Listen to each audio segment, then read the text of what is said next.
আমাদের বাড়িতে আমরা 4 জন মানুষ থাকি ঠিকই, কিন্তু 4 জনের পছন্দ কখনো কখনো মিল থাকলেও অনেক সময়টাই আলাদা আলাদা হয়ে যায়। এই যেমন ধরো না, আজকে বাড়িতে আনা হয়েছে লাউ, তো ভাবলাম লাউয়ের কোন সবজিটা আজকে করা যায়, কারণ এত বড় লাউ তো আর একদিনে খাওয়া যাবে না, তো অর্ধেকটা করব। তো ওই জন্য দ্বিধায় পড়ে গেছি যে কোন তরকারিটা করব, কারণ দুজন মানুষই দুরকম পছন্দ।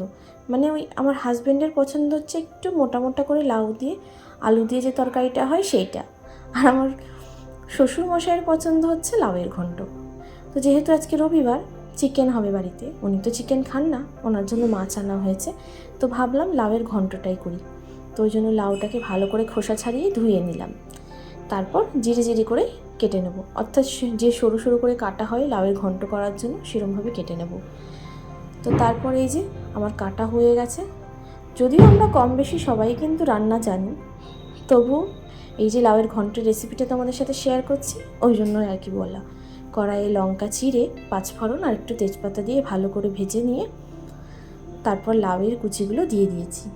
তারপর একটু ভালো করে নেড়ে নেব, কারণ না নাড়তেও পারো, নুন হলুদ দিয়েও নাড়তে পারো, কিন্তু আমি একটু ভালো করে নেড়ে নিয়ে তারপর নুন হলুদটা দিলাম।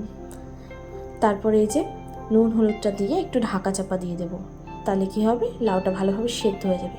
আমি কিন্তু বেশি মশলা দিয়ে লাউটা করব না, ব্যাস এই যে এইটুকু মশলা দেখলে ব্যাস। তারপর কলাই ডালের বড়ি হালকা থেতো করে দিয়ে তার মধ্যে লাউটা সোমবারা দিয়ে দিয়েছি, আর নামানোর আগে একটু মিষ্টি। তারপর এই যে মাছটা আমি রান্না করব, কিন্তু চিকেনটা করবে হাজব্যান্ড।